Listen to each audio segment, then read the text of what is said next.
Hi, everyone. Thanks for joining us. I think a lot of people on this panel today, and lots of different viewpoints guaranteed.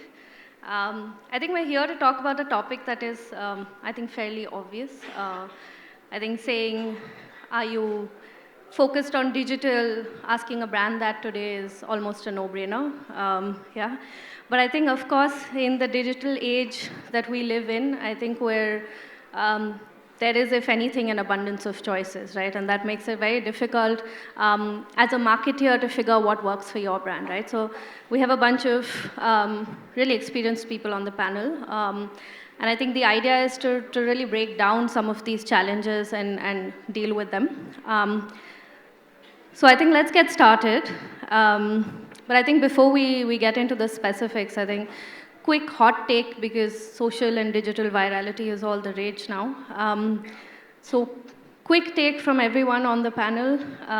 The recent Poonam Pandey cervical cancer stunt, successful or not, and why?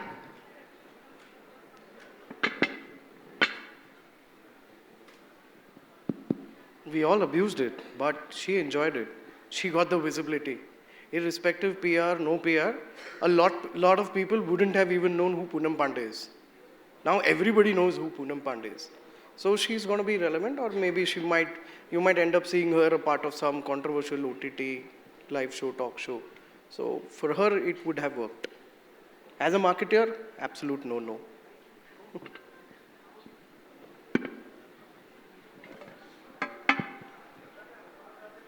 I think it worked for her. She had a good thought behind it, but somewhere I feel she failed in execution. She wanted to create awareness. She ended up creating awareness, but for herself, not for the cause. So maybe if she would have done it slightly differently, things would have changed, but it did work for her, I would say. So what I know about it is that she did it with a pharmaceutical company, and it was a huge PR stunt. But if you ask me, I think it boomeranged very badly. I mean, that's my opinion on it. And I didn't follow it too much. So I think the question should be, was it ethical or not? Not about whether it was successful or relevant. I think the question on everybody's mind is ethical or not. Definitely very high PR, TRP ratings, very good runway for her, but not ethical. Yeah, I think for the thousands and lakhs who actually suffer with it, it just wasn't fair. I mean, if you're one of them and you have this stunt-like thing, then, I mean, she got the visibility that she wanted, but just somewhere it leaves a very sour taste, right? Hell no. I mean, that's how I would say. As a marketer for sure, and as someone who follows brand marketing, didn't do anything for the cause for sure. And I think it's going to, like you mentioned, it's going to boomerang and just, shamble everything. So that's my take. I think fair enough. I think speaking of virality and these short 10 minutes of fame, right? I think we've reached an age where average attention spans are now 8 seconds. To give you context, that's less than the attention span of a goldfish, right? And I think we have a bunch of people on the panel who have been working on, brand building. And, my question to you guys is, how does one authentically and consistently build a brand over a long period when you're constantly fighting for the audience's attention, right? So maybe, Shubhi, we'll start with you.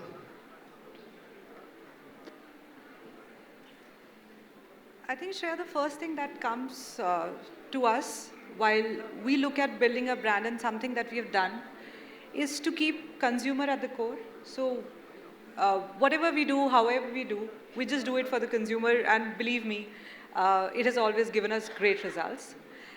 Second thing for us is to be authentic. I think authenticity plays a big role in the success of the brand. So over the years, we have been extremely authentic, thinking about the consumers and doing what is right for the brand from a consumer lens. So these, I mean, the list is long, but from our brand's point of view, I think these are the two things that we have been extremely honest towards, and that has helped us. Anything in specific, that you've done that you felt has really worked? Well, there are a lot of things, and I'm not going to share all of them right now. But just to maybe mention one of those is Polo Ralph Lauren as a brand, as we know, is an American heritage brand. And throughout the years, when we build the brand in India, whether it is through department stores or online or opening our own stores, we have been very, very careful of doing exactly what the brand would want to do, which means whether it is how the brand is represented, ethically what the brand wants to do, believe in sustainability, anything and everything that they do globally is something that we have done in India. And I think when I say it, it sounds very easy, but it is something that has not been very easy for us, but it has given us great results. And it is again going back to my point of being authentic. What the brand wants to do, how they represent themselves, we do exactly the same. Of course, the products, the merchandise get tweaked as per the Indian consumers because we have very specific taste and preferences, but authenticity here is the game changer for us. So no trend hopping. Sorry? No trend hopping. Stay true to who you are. For Polo Ralph Lauren, not so much. Bhavin, same question to you. So actually, even I was about to say that authenticity, any brand, unless and until you're not true to your values, brand comes with a particular value and persona. The 8-second conversation with an audience does not matter. While we are in the business of selling bras, we need an attention more than 8 seconds from a consumer. Because end of the day, an average Indian woman ends up buying a bra twice a year. We are selling it every day.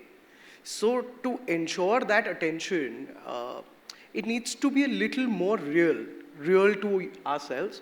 And hence, what we've been doing is moving from the commercialized influencer way of doing it, but might as well we are taking the tier 2, tier 3 nano and micro influencers because they are real, they're more real. And obviously super cost effective as well. So they're more real. But what we also see is the kind of engagement they generate. It's massive. It's amazing.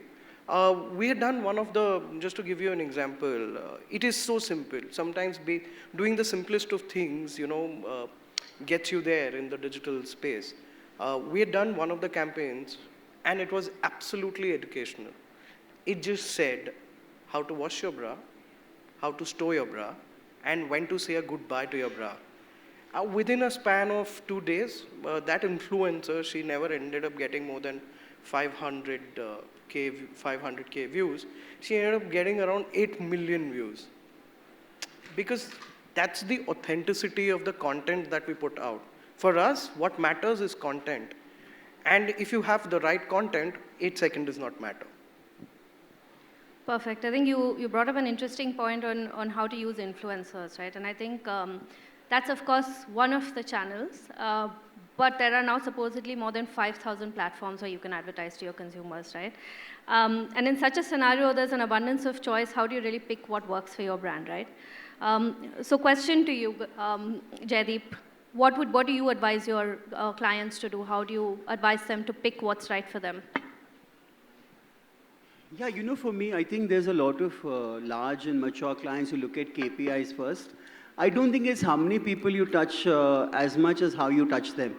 You need to be very relevant to that audience. Whatever you're doing in terms of promotion, marketing, communication, as long as you're authentic and true to the brand and very close to what your DNA is, I think it works. All the good top 5 sportswear brands in the world do it beautifully. In the Indian context, I would say Mokobara is a beautiful case, Whatever they did with Indigo and the 6C and the promotions and all, I thought that was brilliant because it completely cut through the clutter. The other brand I admire and the way they've done things digitally is Red Bull. They've completely created a niche of their own. It's about this adrenaline-fueled imagery, but it's not masculine, in spite of having a lot of masculine models, they have a fair amount of following with the women as well, And I think that's beautiful. I think if you're able to craft a brand to cut through that clutter, it makes a big difference. Also, we advise brands basically, we tell them, are you a trading brand or are you really a brand? Which means, is your product really differentiated? Or are you selling the same check shirts, the same linen and mull shirts, which everybody is selling? In which case, if you're not going to invest in building the core values of the brand, then you'd rather be on marketplace and spend your money than try to dominate, where people are coming in looking for your kind of products. But if you want to build a brand, then you build a marketplace and your own website together. I think that's how we would typically advise brands to go. Any differences between large established brands and new small ones? Well, actually, large established brands find it easier to go online because they've got a lot of traction in place. 5 years ago, because of the way legacy offline retail was, there was not so much acceptance, not so much understanding, and very often the website was considered a factory outlet. We will discount and we'll liquidate. But today, I think most brands are selling 60, 70% of their merchandise on full price. So I think that's changed a lot. From my viewpoint, there are challenges both with offline brands and pure D2C also. And I can also tell you a lot of pure D2C brands are finding it difficult to fight in the offline space because they're realizing filling up shelves and displaying your product well is much easier to do on a Shopify catalog versus going and doing it in the stores. So I think there is challenges both ways. Yeah. Murli, your take on this? So we believe in data-driving decisions, right? So what we've seen has benefited brands is seeing all the data in one place related to marketing. So because the behavior of the customers is very different based on platforms. And if you can decide course of actions based on what that data is telling you and interpreting that correctly, I think you reach the right audience in the manner that they want to consume you. And that's different for tiers. I mean, tier 1, tier 2, tier 3. That's different from platform A, B, C. And then you are to the customer the brand's definition changes for different customer types, right? And we believe that that's a very unique probably take on it, but that's what we have seen drive results which are also surprising to brands. Got it. So differentiation and data-driven decision-making. But I think it's kind of tough to differentiate when apparently consumers are seeing almost 10,000 ads a day. Right, so Nishant, question to you. In such a scenario when there's so much fatigue, right, and hence lower brand recall, what can a marketer do to stand out? I would agree to the fact that there is so much clutter, but just to take a step back as to why is that clutter all about? It's more of the same kind, while everybody wants to see themselves differentiated, but I think it's more of the same kind. And most of the other platforms are behaving in a similar way, right? We at Wrong, we have these 4 guiding pillars with which we define content, and that's I think that's for us, and I think most brands should follow that, whether if it falls under the bucket of whether a content is quirky, it is cool, it is unexpected, and it is generating awareness. If any content ticks 2 of the boxes, I think we will go ahead and release the content. That's been the guiding principle for us, and that's what we've been doing. But, to put to some perspective, I think it's important that consumers or brands need to make the consumer get the content which is relevant to them, which is largely leveraging data and ensuring that your marketing is done through leveraging data and giving precisely what the consumer is expecting, leveraging the channel, leveraging different kind of content, ensuring that the personalized content is being passed on, which is important. Apart from that, there is, someone talked about authenticity here. I think it's very, very relevant in today's day and age. If it is not authentic, I think it's going to not do anything with so much of clutter all around. And I think this is an amalgamation of all of this put together. And I think there has to be a guiding light or a North Star to ensure that, what you believe in. There has to be a story which is being talked about from your brand, and you are ensuring that the customer understands the story. So it has to be real, it has to be authentic, and that's what the guiding principle should be. That's what you do.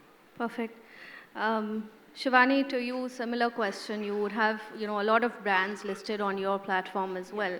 And what do you advise them? How should they stand out and speak to the consumer to get noticed? So, Shreya, I plus one on what Nishant said, but I'll take one more step back and really look at the entire picture, on what makes ads, going to the basic crux of what makes ads work, right? Discoverability and click-worthiness, right? I'm just saying this in a digital space. So beyond the point that he made on the content, I think knowing your consumer is absolutely critical because that is basically where it's going to land. Does it relate? Is it, and in the digital world, you can cut data, there's so much data that goes, so you can basically cut it. So we run significant portion of our platform on personalization. Certain widgets are purely personalized. Here, as well as Myntra, where I used to work before, you don't see the same homepage that I would see. So it's very different, it's very pointed, it's very effective that way. The second point is around context. When is it landing? That's important. Whether you look at off-the-deck properties, push notifications, or you look at emailers, et cetera, that go in, timing is very critical. If you're addressing the consumer in the moment, they're not going to react to it. So there you'll have a significant drop in your open rate or, whatever metrics that you're sort of looking at. Content he spoke about. The last piece that often gets missed is the click-worthiness, is the quality of the content. We do a lot of work on our end on testing content. So run a fair degree of A/B tests on what works. And I'll tell you specifically, as a platform, we are not where, let's say, a Myntra or an Ajio or anybody else is. We have very sharp focus on a value tier 2, tier 3 consumer. So what may have worked as an ad for me at Myntra, if I was saying New Spring, is not the ad that would work here. So how you craft it, how you test it, all of that makes a significant amount of difference. The last part is community. We're talking about content creators, a lot of us are, and in a digital world, if they are looking at you as part of their ecosystem, they've already opted in. So you're not going to land 10,000 ads because they're already looking to sort of receive it. And this actually sort of works for us very well. We try and go sharply after who will actually have a better traction because they have opted in. Similar case for content creators. So I think taking all of those principles into play, we've seen a lot of traction on our side, and it's work in progress, but we see a lot of benefit in going in this very sharp manner. Perfect. I think lots of different viewpoints, lots of different approaches to brand building. But I think, in the last decade, I think a lot of us have fundamentally changed how we market to consumers, right? I think consumer behaviors have changed very rapidly, platforms have come and gone, and so our approach to marketing has changed, right? So last question to all of you. What is the one thing that you've changed in the last 5 years about how you market? And what is the one thing that you continue to swear by because you feel it still works? Okay, I'll go back and, from the day we started this, we were very, very clear about, putting in the content which is relevant to the brand, telling the brand story. That's something that we've been, rigorously following as a thumb rule. But using, data particularly and ensuring that it's thrown up. It's something that, with so much of tool available, so much of data which is available, now we are trying to get that insight and trying to use that in our marketing aspect. And that's what has been really working for us. So that's point one, which I think has been a game changer in the past 5 years. It's no longer, spray and wait for the results to come out. And I think, yes, it's largely guided there. Yes, customer service has always been, the most important thing as far as offline world was concerned. But I think fragmentation in the online and offline world has also, been taken as a big challenge. And I think we've tried to cover that up, and we are merging those things to ensure that the consumers feel that. So for us, these two will be the key points, which is customer service and ensuring that the data precision to leading our marketing into. So these are the two key points. Perfect. Morley? So a couple of points. I think marketing has always been a holy grail of the right amount of left brain and right brain put together, right? And in any marketing team, you want equal representation on that. So we've encouraged that. I think we bring the analytical brain, part of the brain, to the creative mix.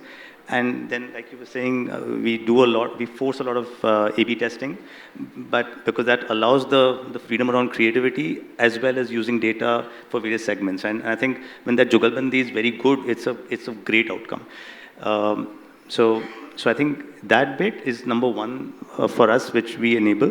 Second is in terms of unified views on marketing, right? The minute you see channel by channel, everything in one place, and your teams can see that, I think you'll start seeing the wastage that is happening instantly. So you cut off inefficient spends early on versus realizing 2 weeks later, 1 week later, when the money has gone, right? And now if that can be brought into the culture, you end up being a lot more efficient, which can enable a lot more experiments, because all experiments are fundamentally expensive.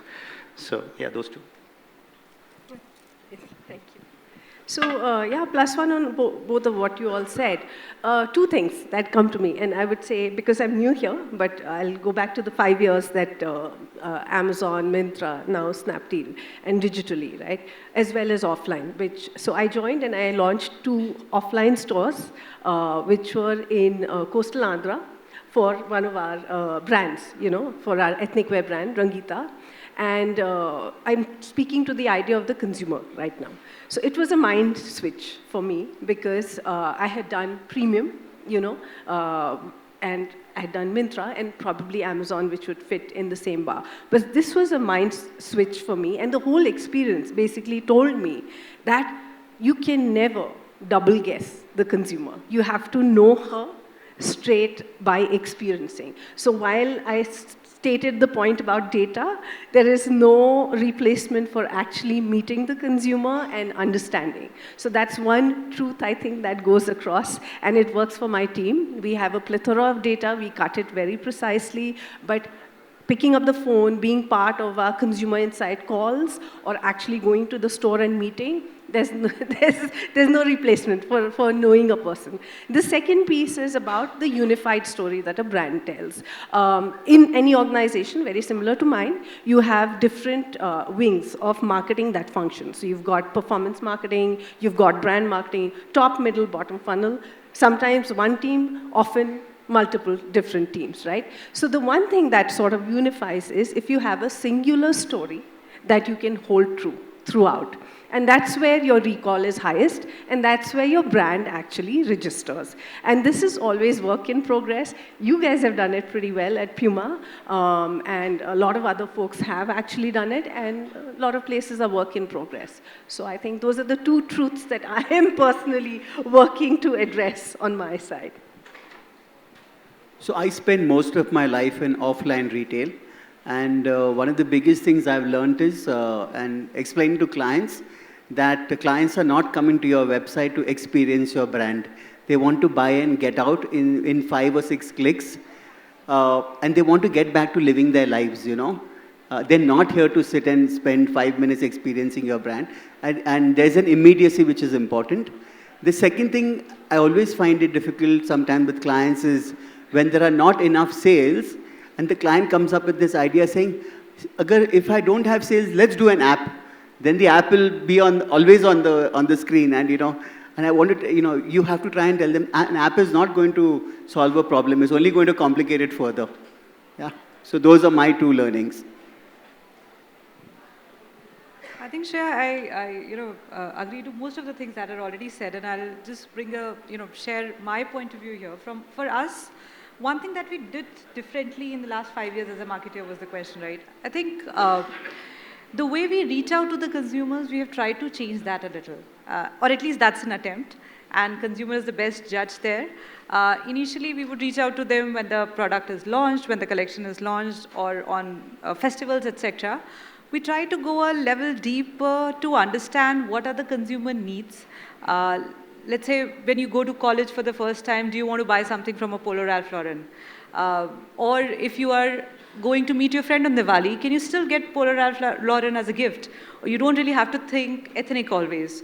So we met a lot of consumers, and I think Shivani also said that, and that gave us the idea of going a level down and managing at smaller consumer group levels.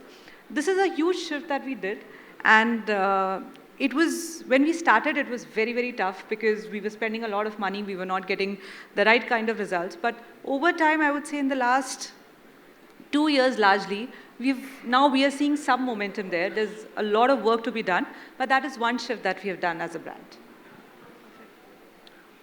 So, I'll take us back to some time. And it is that time that most of us as marketers did not know for a couple of months what to even do. Going back to COVID-19, I think that was the time that taught the most to all of us. First 3 months, each one of us did not know what to do, right? Yeah. That was the most difficult time.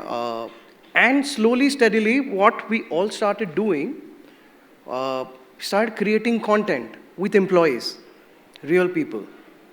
That's the shift, that has brought in today that we speak about the authenticity.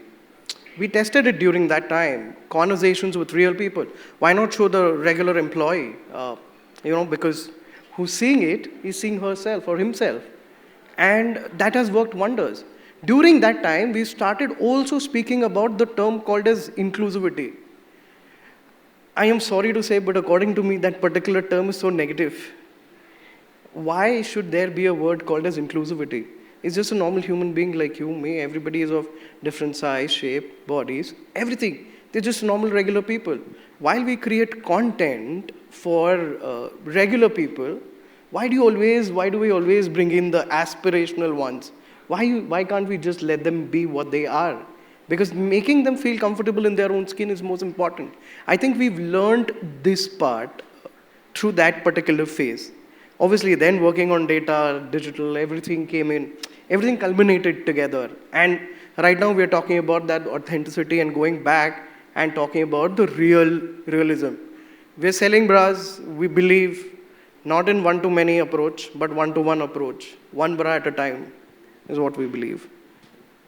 Amazing. I think great response to round off the session, and lots of takeaways, I think, for the audience. So thanks, everyone, and have a great evening.